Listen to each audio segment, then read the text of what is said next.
and welcome to Agree to Disagree, the series where I take some opinions from around the Fire Emblem community, I pose them to my guest, and we discuss whether or not we agree with them and why. Before we start, I would like to thank the people who back the channel on Patreon and support me in making content like this and everything else on the channel. For more information on the benefits for backing from just £1 a month, check the link in the description. If you would like to see more content like this, consider subscribing to the channel, and if you wouldn't mind rating the video, it helps it to reach more people. If you have a take you would like to see appear on this series, you can either drop it in the comments, or there is a channel for it in the Discord, which is linked below. If you're a content creator who is interested in appearing in the series, feel free to get in touch via either Twitter or Discord. This was also recorded a while ago, and when I say a while ago, I mean June 30th, so we're going back almost 9 months to when this was recorded, so please bear in mind that the opinions of both myself and my guest might have changed since this was recorded, and also, huge thanks to my guest for their patience in me getting this out. Today I am joined by Lagspike776.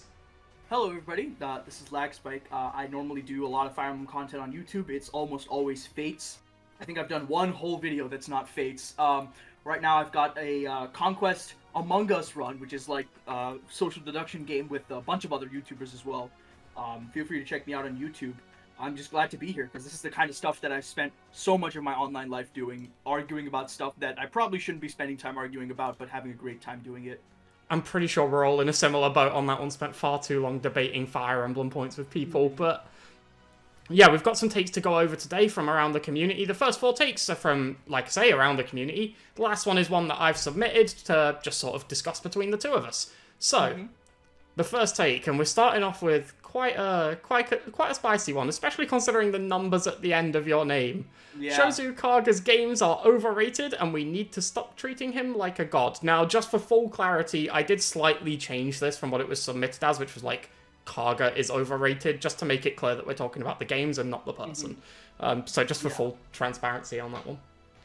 I think it depends on, it's the kind of, I think that Kaga's games are sometimes fucking horrible. Like, if you play Gaiden, that's genuinely the worst game ever created. Not quite, but it's really, really bad. But I think that his philosophy as a game developer, at least when it comes to Fire Emblem, I haven't had the chance to play Berwick Saga, Tearing Saga, or Vistari Saga. I think that it's very good for the series as a whole. If you look at FE3 and FE5, those are, I think, his crown jewels in the Fire Emblem series. Mystery of the Emblem, it really paints a picture of what Fire Emblem is going forward. Every single Fire Emblem game is based on Mystery of the Emblem. I'm being serious here. All of the mechanics are so, like, Mystery of the Emblem is the foundation of the series. The entire GBA games are effectively rip-offs of FE3. It's unreal how much Kaga has done for the series. I do agree that, like, he doesn't always hit. Like, sometimes you go on an on a Thracia map and you see that the enemies have 51 extra hit and avoid, and you go, what the fuck is going on? and sometimes you go on a Thracia map and you go, okay, I get this unit who has 2 staves that absolutely bust the game open, but the enemies are also doing all kinds of crazy stuff. I think it's a matter of, I don't think that he's overrated. I just think that maybe you're in the circles where he ends up being referred to as overrated. I'm pretty sure most people are on the line of Kaga did a lot of good stuff for the series, but, you know, he wasn't the greatest developer. Like, he really, like, Kaga's games have a lot of experimentation, which is kind of central to Fire Emblem. Every single game, Fire Emblem, I think, is the only series where the devs are so willing to just ditch every mechanic in the very next game. I think it's excellent, and that really came from Kaga being willing to do that. Like, go from FE3 to FE4 to FE5. Everything is dropped. Especially with, like, 4 and 5 being, like, within the same universe as well. Like, obviously a lot of the visuals are very similar in those games as well, but mechanically they're completely different, and I think that's quite a bold step for them to take, and something that's persisted throughout the franchise, really. Yeah. I just think that Kaga is, I would say, like, if I had to say whether I strongly disagree or whatnot with this take, I would say I disagree with this take. Like, I've seen people, like, lord over Kaga as, like, this genius game dev sometimes, and I'm like, you have not played enough Gaiden, because that game is actually inexcusable. So I'm in a bit of a weird spot on this one, because I haven't played FE2, 3, or 5. I've only played 1 and 4 of the Kaga games in the Fire Emblem series, but I really like both those games. I'm one of the FE4 defenders. I love that game. I think it's incredibly good. And I still like FE1. Like, I still enjoyed the time I had with that game. Like, it's obviously archaic in a lot of ways, but I think there's still a lot to it that really shines through. And even some of those older aspects of it, like having to write down weapon damages and weapon weights because they're not displayed anywhere and things like that, are just a fun time. There's charm to it, certainly. I wouldn't want a game like it today, but and I'm glad a game like that exists. It's kind of like, yeah, if you like FE1, you should definitely play FE3. It's like the definitive old Fire Emblem. The UI is horrible, but the game is really fun. Yeah. But yeah, my landing here is disagree. Okay, that's definitely fair. I think I'm going to fall on disagree too, but like it's a very asterisk disagree because I'm lacking some key context to some of the games here, especially FE5, FE3, FE2. So I fall on disagree purely because the games I have played of his I think are incredibly good. That being said, I don't know if I necessarily agree with the whole, like, a lot of times you'll see people imply that the games got worse after he left, and I don't really agree with that to the same extent. Like, I don't think there was necessarily a drop-off from the Kaga games to the non-Kaga games, and I think to people who didn't know that developer transition happened, they might not even realize. Like, without being told, I don't think they would even know there was a transition there. I just think that the shift from the SNES to the GBA just makes the games have to change in a way that maybe just doesn't resonate with a lot of people. Also, I will say one thing about Kaga that I fucking hate is that he'll just randomly give weapons a random number of weapon types. He's like, yeah, here's a 33 use weapon. Like, stop it. Give me a weapon with a number of uses that is divisible by 5 or... Yeah, that's a fair point, but I think by and large I'm going to fall on disagree with this one too. So, interesting one to kick us off there, but we fall on the same rating on that one. Yeah. For our second take here, we have Jagens are far better when they are not paladins or mounted units. So most Jagens throughout the history, including the guy who the archetype is named after, but also... And I'm going to assume we're like, including Oifes in this as well. So, like, Seth, Titania, all of those, Marcus. Often, I guess. Yeah, obviously a lot of them are mounted units, even Vander in the newest entry, but we often get those who aren't. We've had Soth, probably the most notable. Yeah. There's a good number through the games who aren't mounted units, so what's your opinion on this? Which do you think is better? I need to, like, formulate through my thoughts on this. I'd like for you to go first for this one. I'm fine with going first on this one. It's a difficult one, because I think when they're mounted units, they have the tendency to be very overbearing in the early game. And I think a lot of the whole Jagens are bad or Jagens steal your EXP, I think a lot of that narrative comes from the fact that so many Jagens are high moves, so they just reach the combat before your other units can, especially because Paladins tend to have that higher movement stat even than your Cavaliers or your Pegasus Knights who might join early.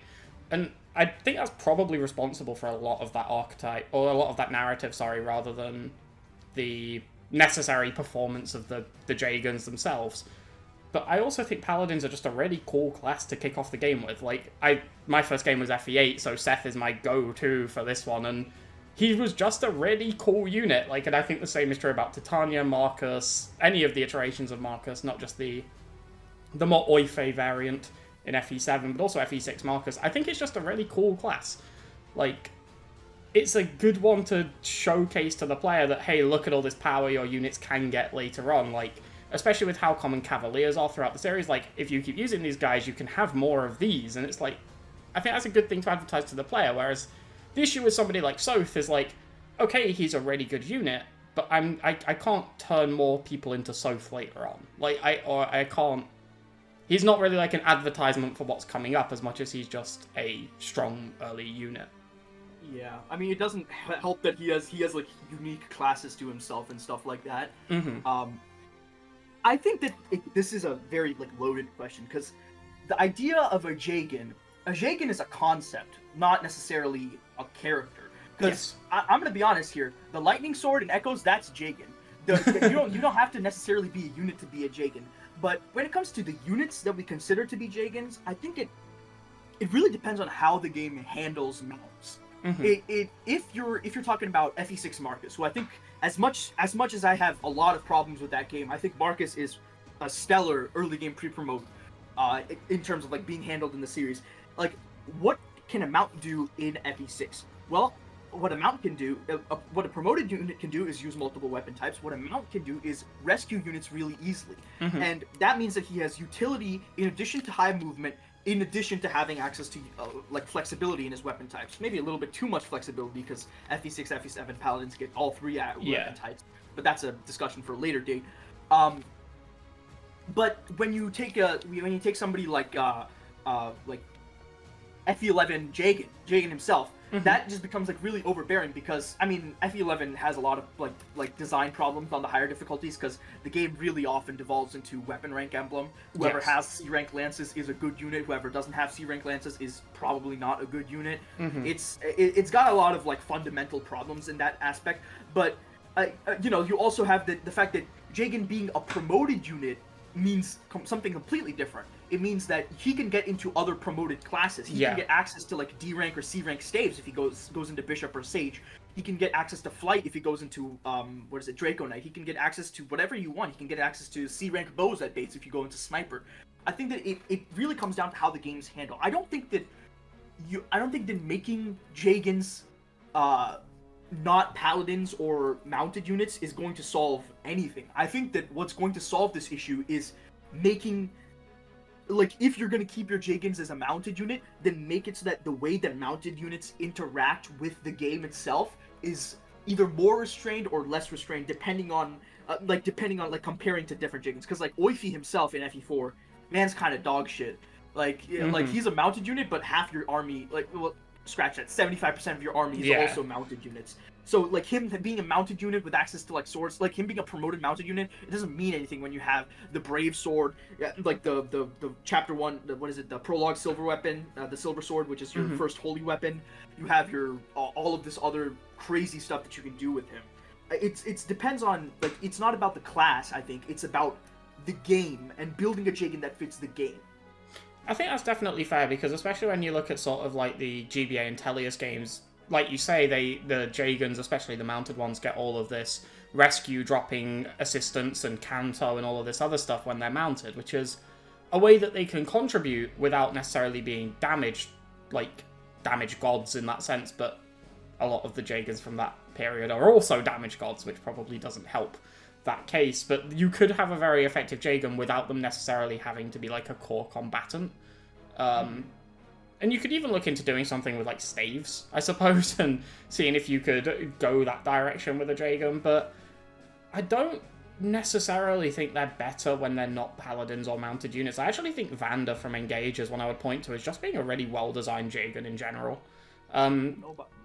I wish I didn't have to keep telling people that Vander wasn't bad. That's getting really tiring. I keep seeing him hanging towards the bottom of tier lists, and no, stop it. But outside of that, like, I think as an actual functional unit, I think Vander's really well designed. He's very bulky. He's okay from a combat perspective, but not a standout or anything. You might even have better combat units very early on. But he's incredibly bulky. He's got that move. He starts with enough SP to inherit one of the early skills, like Advance or Hit plus 10 to help him out. Like, he's just quite well utilized, but you still have to do things with him. He's not just going to be a god amongst himself. You can obviously reclass him when you want to. I think it's a more interesting way of doing it, and I think it's kind of aided by him being a paladin as well, because he gets that high move, so he can bait enemies in that your other tanks, even like Louis, can't, because he has that move to get into places where your other units can't, even with just a couple more points of move, because Engage limits move very heavily. I feel like Vander, this might be getting off topic here, but I feel like he's in the same like situation as Rev Gunter, where theoretically, yeah, he's pretty good, but you have so many tools and so many units that make insane use of that tools that it ends up feeling underpowered to use him. But I mean, I would say that's definitely getting off topic. Actually, I would say that for this take, I strongly disagree. Yeah, I think that mounted versus not mounted is not even close to relevant to whether Jagen is good or not. Yeah, I think a lot of it depends on what you want out of a Jagen as well. Like, a lot of people, I kind of like that sort of, like, Engage Vander or FE6 Marcus or even original Jagen. Like, that kind of not great unit, very, like, the more traditional Jagen rather than the Oi phase, even with me enjoying units like Seth, Titania, Marcus. I do kind of prefer that sort of Jagen who is very strong to start out, but does fall off quite a bit and will get surpassed by quite a few of your units without particularly trying to. So I'm going to fall on disagree on this one. I'm with you, I don't really think the class makes a huge amount of difference. I think there are other factors which are more important here, but a lot of it depends on what the game wants out of a Jagen, and we've even seen entries where we don't get Jagens at all, and I think it's worked perfectly fine in that scenario. I'm sure we've all had discussions. We've all had conversations about who would make a good Jagen in Three Houses, but I quite like the game not having one at this point. Like, I think it makes the early game much more intricate in a way that it wouldn't be if you just had, like, Geralt or Alois to carry you through it. We're gonna have to, as the series says, agree to disagree on that one. Fair. So you fell on strongly disagree on that take, is that correct? Yep. Yeah, I fell on disagree. So I think we can wrap that one up there, unless there's anything else you want to add. No, I don't think so. Fair. So, take number 3. Magic, especially offensive magic, is underutilized and should focus more on utility and alternative effects than damage. This is a few takes conglomerated into one, so it wasn't exactly worded like this, but it's basically mashed a lot of very similar themes into one. I'm sorry, I'm having a bit of a hard time. It's saying that it is underutilized. Yes. And it should stay being underutilized? It should focus on utility and alternative effects rather than damage. Like, the concept of magic is underutilized. Oh. I see. Yeah, so you're saying the concept of magic is not fleshed out enough. Yeah. Well, oh baby, this is where I bring you in. Well, let's take a look to my favorite game, a little game released in 2017. Wait, was it 2015? It was 2015, called Fire Emblem Fates, where in all 3 routes you get access to this really cool weapon called the Horse Spirit. The Horse Spirit is a D-rank spirit which has 70 hit and 4 might, which are very low weapon stats for the game. And in exchange, what it does, it gives you +3 skill, +3 speed, defense, and resistance. In Birthright and Revelation, in Birthright, it's not that great. It's useful, but it's not great. In Revelation, it's pretty useful because the enemies have a lot of speed. But in Conquest, it's invaluable as a defensive tool, but it's also not overpowering to the sense that it's, like, the best weapon always. It's a really interesting way. Like, you will see a good mage in Conquest carrying 3 to 4 tomes. Like, I always use Leo, for example, and in my Leo always has Brynhildr, Nosferatu, Horse Spirit, and Calamity Gate. Calamity Gate is a Reaver tome, by the way, so it reverses weapon triangle. And I think that it's a matter of, and I completely agree with this, the magic that we have is, like the coolest magic that I can think of, like, aside from Fates, is, like, fucking Shaver. That's, and I feel like if I'm looking at Shaver as our best, as our, like, most interesting design tome, like, I don't know, I feel like we have a ways to go. I really like what Engage did with the Surge. Like, a weapon with infinite hit is really interesting to me. Because, then again, being a Fates player, the thing that you care about the most is reliability, and seeing a weapon with infinite hit is just gonna make you feel some type of way. So, but I so agree with this. That I think that there's so much more space to go with the idea of magic. Like, the idea of offensive magic, defensive magic, like, different types of magic behaving offensively and defensively. The fact that, we kind of sort of tried to do that in GBA, where dark magic has a lot more utility, but also dark magic kind of sucks. FE7 Luna is pretty useful sometimes. Nosferatu is good if you can get your hit rates working, which is maybe a bit of a tall task, I'll admit. Yeah. But, like, other than that, like, it's not quite seen through to the end. Yeah, I think Three Houses kind of did something similar as well. Like, your dark magic is a lot more utility-based, and then your black magic is a lot more damage-oriented. But for me, one of my sort of pet peeves in games or media in general, really, is where magic just becomes a substitute for a weapon or a gun. Like, you've got this concept of magic, which could be quite literally used to do anything, and you end up just throwing it at people to hurt them. It's just a really boring application of something with so much potential. So I would really like to see the utility aspects of magic sort of expanded upon. Like, what if we could give a unit flight for a turn? What if we could just remove a wall for a turn, like a tile? Like, how much potential could we have? What if we could... Obviously, we've seen it in Engage with the Obstruct staff. I'm not sure if it was in any previous entries, but the creation of tiles is now more of a present thing, especially with the Micaiah being able to do it in, like, that little cross shape. makes it really interesting, and it just adds to a lot of potential. I definitely do prefer when Magic is less utility focused, so I'm just going to come in early and just say I strongly agree with this one. Actually, now that I'm thinking about it again, we have, like, the thing is, like, offensive Magic is offensive Magic because it's offensive. That might be the stupidest sounding sentence ever, but, like, the thing is, like, for Magic, like, Magic itself is a bit of a wide, like concept, even in Fire Emblem. Yeah. Let's because I'm going back to Fates because it's my, like, hometown. Like, in Fates, if you use the idea of magic, that's not just magic. You have, like, your offensive magic, your defensive magic, staves, and then also dragon veins. Like, I think that, like, I guess the concept of magic, I think, is used well. I just, maybe the tome weapon type is not used well. I think I'm going to maybe propose that perhaps the issue isn't necessarily with magic itself, but more that physical weapons still get these effects. Like, you look at things like Three Houses Enclosure, which stops an opponent moving. I don't really feel like that should necessarily be a weapon effect. Like, we get Banshee as a spell, which does a similar thing. I kind of wish more of those effects were more Magic exclusive, those utility effects. Things like the Wind Sweep combat art as well, which stops opponents from retaliating. Various things like that. I think might actually suit Magic better than weapons, where they've traditionally been. Yeah, but I mean, we have that, right? We have the Freeze Staff and Engage, and Fates. We have the Fracture to effectively make them unable to counterattack. We have Sleep and Silence and Thracia, which allows you to effectively just take a unit out of commission for the entire map. Like, True. We have that kind of stuff, actually. So I feel like at the end of the day, I sort of, like, I think I disagree with this because, I think the tomes, if it was tomes, are underutilized and should try to have more utility, I would agree, but I think that, like, Magic as a whole, I think we have ways that we use Magic. If anything, I would say that we should focus more on being able to use, or using Magic in the plot. True. I think that if we had, like, fucking steampunk Fire Emblem with magic-powered flying vehicles, that would be dope, but, we don't have that kind of stuff too often. I think that it's used well enough.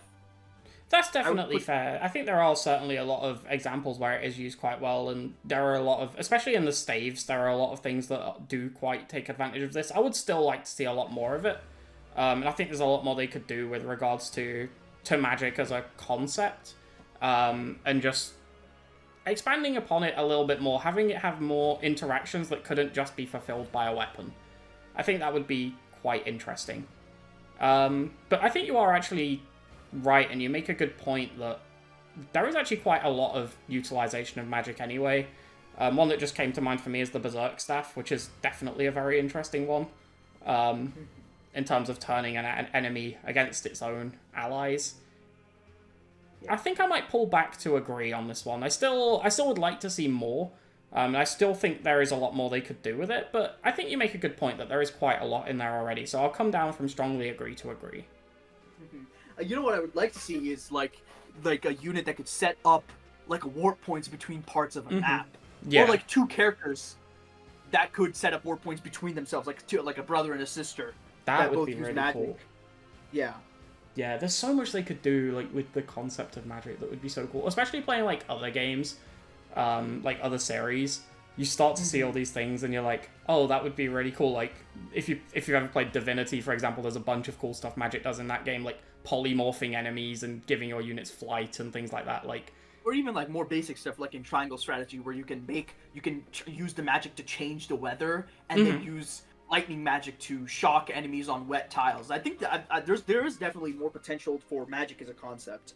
Yeah. But I think that we are not super. I don't necessarily think that we're underutilizing it. I think that we're just, like, trying to be a bit more gradual in, like, how crazy we get Magic to be. That's fair. It might not be underutilized as much as, like, it's not fully utilized, like, it's just sort of utilized.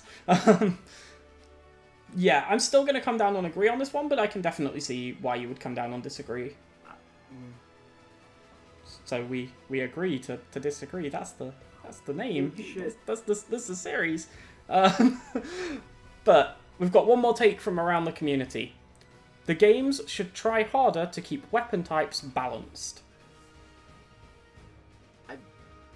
I think I agree, but, like, the thing is that weapon types, like let's take a look at, like, because weapon type, what constitutes a weapon type can be a bit different depending on the game. Now this actually maybe it's not. Maybe this is just a Fates brain issue, because like Fates has swords and then also katanas, and then lances and naginatas, daggers and shurikens, so on and so forth. And in between those, like there's some clear winners. Like Yumi's are utter garbage because you just sacrifice 10 hit, and in Fates, sacrificing 10 hit is not a sacrifice you make willingly. Katanas can often be better. But like katana versus sword is just a matter of what like extra ability you get. Like for example, like the practice katana is absolutely broken. It just gives you 5 extra speed when you're using it.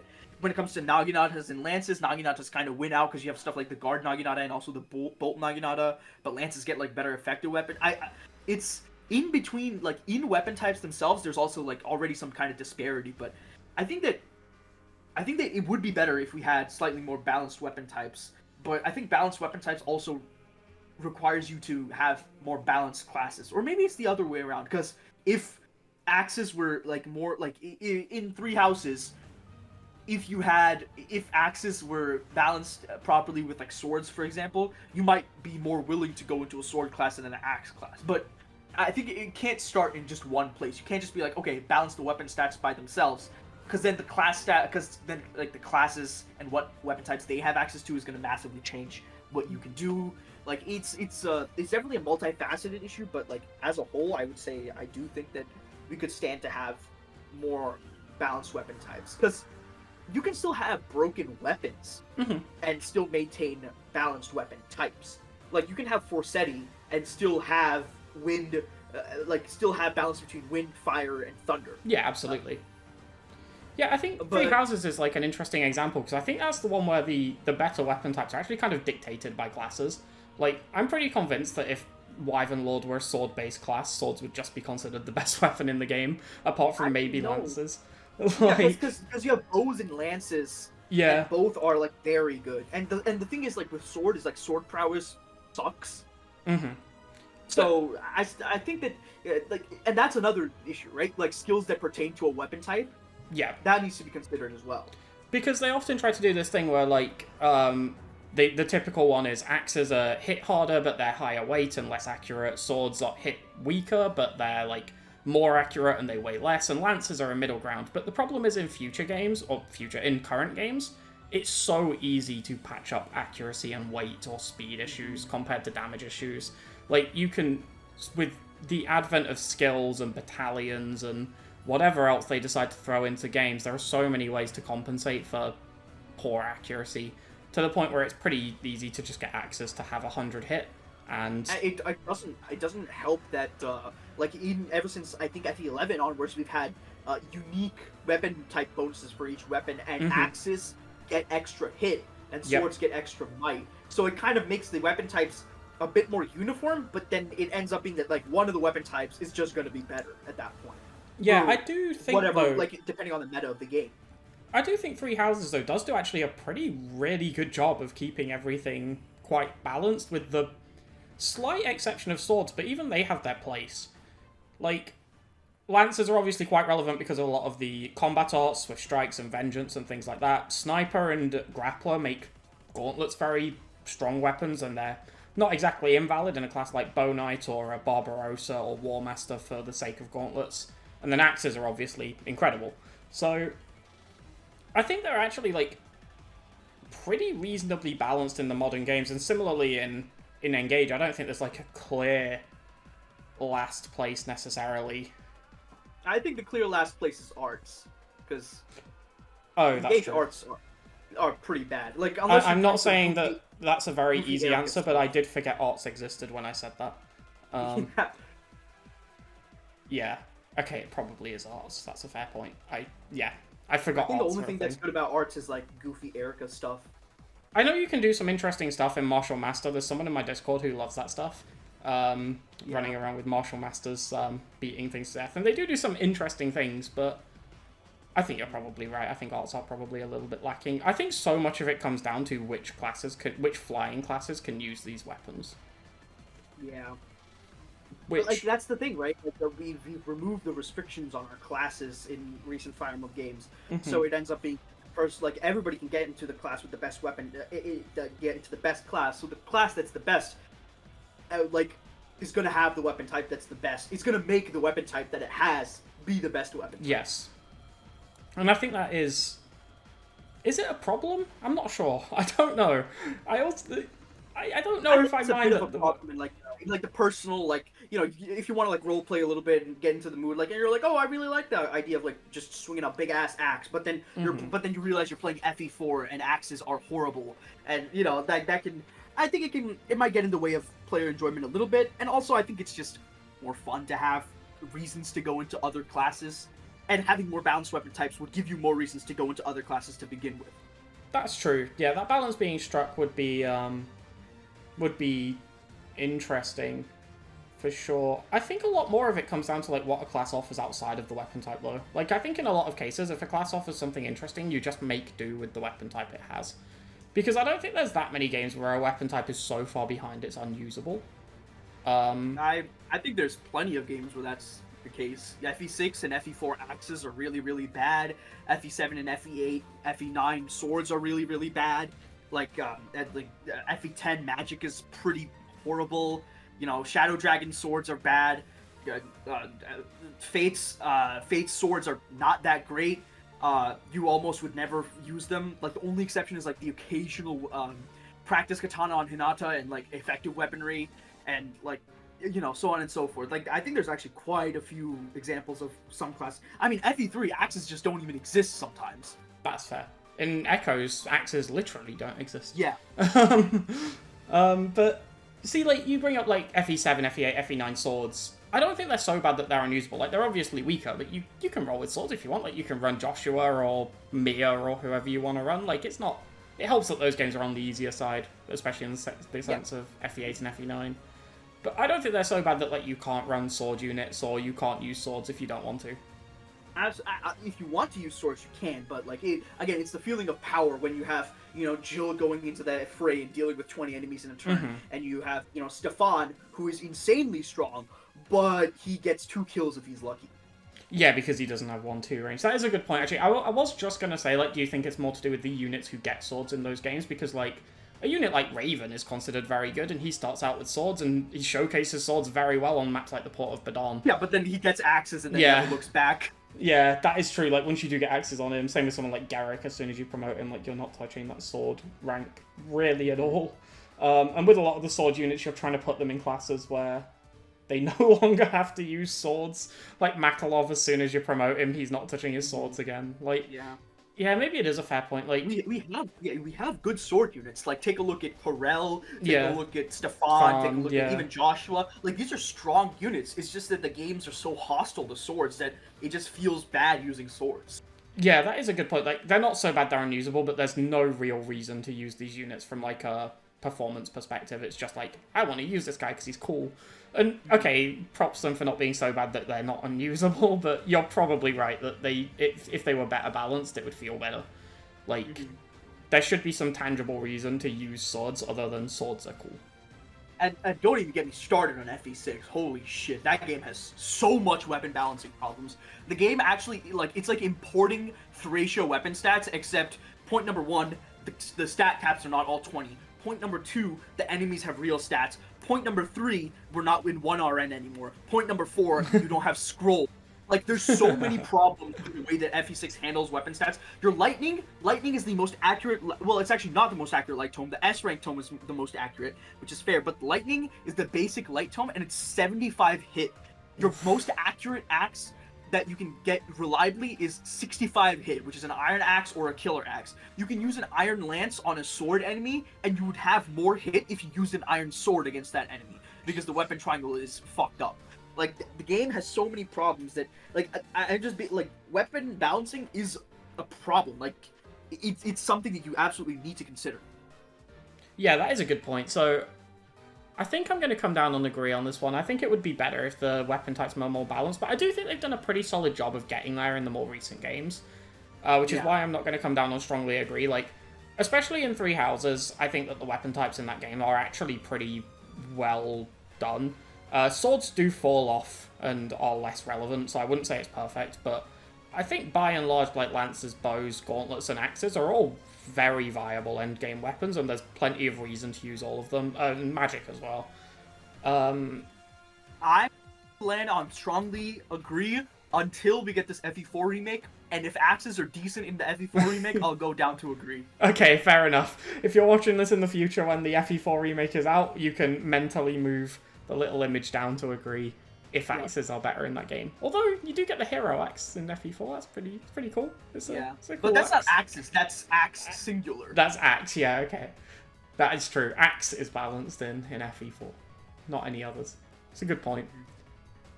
So, we've got one last take left, and this is one that I submitted myself, and this is that maps are... no, it isn't. Maps being too similar from a visual and thematic sense is more harmful than maps being similar from a gameplay sense. I think I strongly disagree with this, because the thing is that being visually similar is annoying. But the thing is, like, you can fix being visually similar. You can fix that by having, like, you know, unique maps, fun characters, just having a good time on the maps, maybe making some of the similar maps shorter. Like, but if your maps all play the same, like, take FE6 maps. Every single map is C's. Every single guidon is a warp skip, or you hate your life. Every single, or, you know, take FE7. There's a ton of defend chapters that feel the same. That's much harder to fix. I definitely think, yeah, so I come down on disagree on this one. I'm not going to strongly disagree, and I think it's purely because of the games I'm playing at the minute, especially Echoes, which, Jesus Christ, those boats in Act 2 have drove me to madness. There's so many boats. I can live with the boats. The wide open fields with the one single unit at the corner of the map. Yeah. A lot of those maps, like, they do play somewhat similarly, but the visual similarities are starting to grate on me a little. But that game is lucky that it has a good OST. I swear to God. It's good. It's lucky that it looks quite nice, because it certainly helps dampen how much, like, the visual similarities are there. But another thing I would point to is probably, like, Three Houses with its castles. Three Houses loves its castles. There are so many castle maps in that game, and they all feel the same. Like, I don't think there's a distinct visual difference between a lot of the maps. Like, you look at Fort Mercius, you look at Embar, you look at Arianrod, Ferdiad. Like, all of these maps look and feel very similar.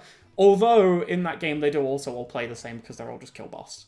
Yeah, I literally, I was like thinking through my mind, and I was like, is this Arianrod? Is this Embar? I have no idea. The only castle I remember is Endgame, like the one where you fight like your Edelgard.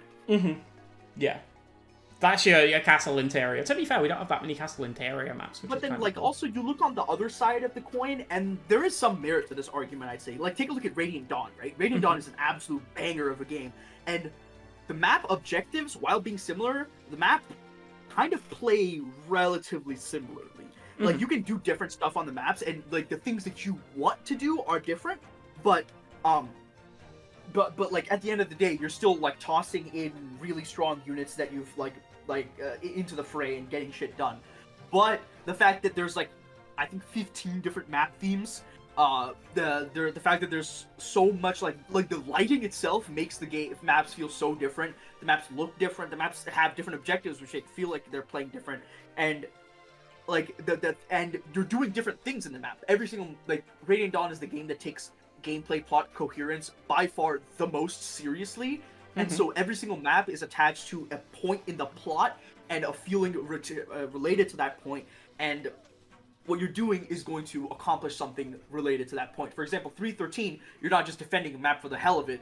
You're defending a map because it's like the last stand against the Grail mercenaries and the combined Galleon force as the Dawn Brigade. That's what's happening.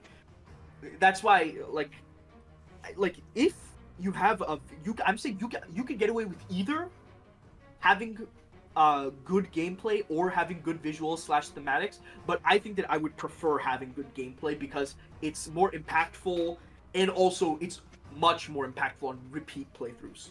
That's definitely fair. So I definitely prefer good gameplay over good visuals, but I'm come down on disagree, but I do think there is, like, problems raised when the maps feel very visually similar, and it's like, oh, we're in another field. We're in another field with a river in it, and I'm thinking of FE9.